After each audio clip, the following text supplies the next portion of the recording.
In this video, we're going to be discussing arithmetic and geometric sequences.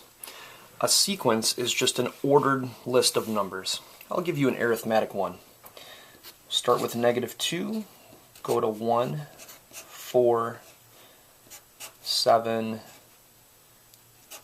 10, and on to infinity. This is arithmetic because we're adding the same thing every single time to get from one term to the next term. For instance, with -2 to 1, we would need to add 3. From 1 to 4, again, add 3. 4 to 7, add 3. And 7 to 10, add 3. That's arithmetic. For geometric, we're going to be multiplying by the same thing. This is very easy to tell if a sequence is arithmetic, geometric, or maybe neither. There's many sequences that aren't either one. Arithmetic, we add the same thing. The same thing we add is called the common difference and is usually denoted by a D. So we'll go D right here. Okay, that's this guy. And it's got to be the same. These are called the terms. And we would usually write a sub n for a term. The little n part is used to keep track of which term we're talking about. So for instance, the first term, the index value, which is n, would be 1, and a sub 1 would just mean the value of the first term. We could keep writing this 2, 3, 4, 5, and so on. The index values are going to serve as our inputs, if you're thinking in function terms, and then our outputs will be the terms themselves. If we write a table, you could do x and y, or what I'll do is just n and a sub n. This is just like x and y, or x and f of x. Here's the input, and here's the output. We always start with 1. And the index values are just the set of all the positive integers, or you could say the counting or natural numbers. So we're just going to go up by 1 every single time. And then we can write the corresponding values of the sequence.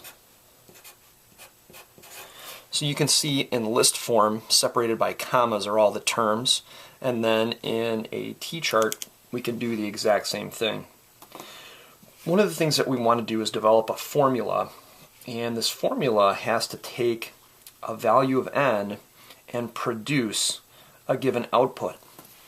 To do that, I want you to look and see if we start with the first term and we didn't know any of these numbers here in the middle and we wanted to get to 10. We would have to add 3 1 time, 2 times, 3 times, and 4 times to get to 10. In other words, -2 plus 4 times 3 is 10. If we write this in a different form, in a formula, here's what your formula is going to be. The output, a sub n, is equal to the value of the first term. So we're looking at -2 here. Remember, a sub 1, this is just a placeholder for the value of the first term. Then we're going to have to add the common difference, which is D. And then this is the fifth term right here. But you can see that we're not adding 3 5 times. We're actually adding 3 only 4 times. And no matter what you do, you'll only add it, whatever the n value is, minus 1. So in other words, 5 minus 1 is 4, and that's the number that that's the number of times you're going to add the common difference. And that works because if you look in between 5 of these terms, there's only 4 spaces, 1, 2, 3, 4. So actually this is d times n minus 1. Using this formula, you can develop, or you can find any term that you'd like, as long as you know that the sequence does continue and that it's arithmetic. This is called the general term, or the equation for the general term. If we switch gears a little bit and look at a geometric sequence, almost the same thing as an arithmetic, except we're not going to be adding this time. we're going to be multiplying. So let me give you a sequence here of, we'll go 16, 8, 4, 2, 1, and then the little dot dot dot means that it goes to infinity. The pattern keeps on going. If we wrote this down in a chart, this would be n and a sub n. So n always starts with 1, our index value. And then we've got 16, 8, 4, 2, and 1. Right away you can tell that this is not an arithmetic sequence, because here we would be subtracting 8, then subtracting 4, or adding a negative 8, adding a negative 4. D could be positive or negative. So there is no common difference, it's not the same. We want to check to see if there's a common ratio. If we look between all these numbers, we can see that we're multiplying by 1/2, multiplying by 1/2, multiplying by 1/2, and so on. So let me write that down in a different color for you.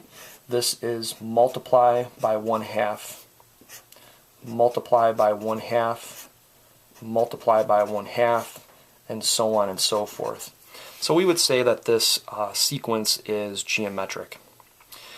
This value can be anything. It could be any real number, it could be a fraction, could be a decimal, if you want to use that form, could be a negative value, could be a positive value. But just like the common difference is the thing that you're adding, and you could add a positive number or a negative number, keep in mind that this value, which is called the common ratio, and is denoted by an R, will be always the thing you're multiplying by.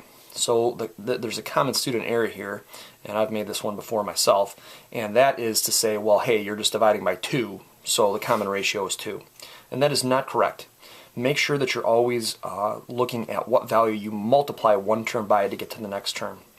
Another way that you can find that is to take any term and divide it by the previous one. So for instance, if we took 4 divided by 8, simplify that, that'd be 1/2. 2 divided by 4 is still 1/2. 8 divided by 16 is 1/2. 1 divided by 2 is 1/2. If we look at this table form here, again, we're going to be multiplying by 1/2, and we're going to try the same thing we did with the arithmetic sequence over here on the left. And we're going to try to link this value of n here, the index value, to its output, or a sub n, with a formula. Imagine that we didn't even know these numbers in here. Of course, this is super helpful if you have to find the value when n is 200. You wouldn't want to sit here and write this whole thing out to 200. So when we develop this formula, this is still the general term here, and so we'll do the general term for a geometric sequence.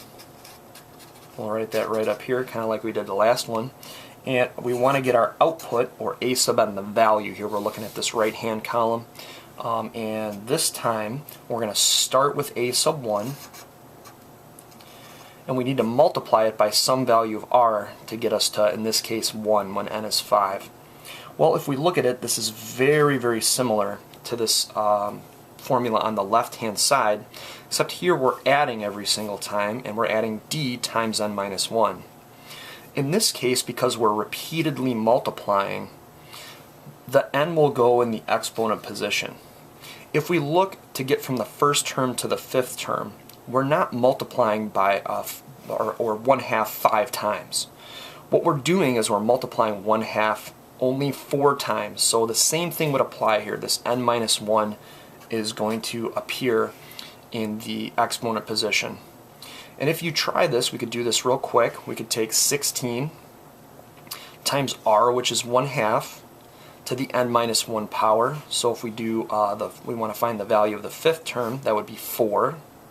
So 1/2 to the 4th power is 1/16, and 16 times 1/16 is 1.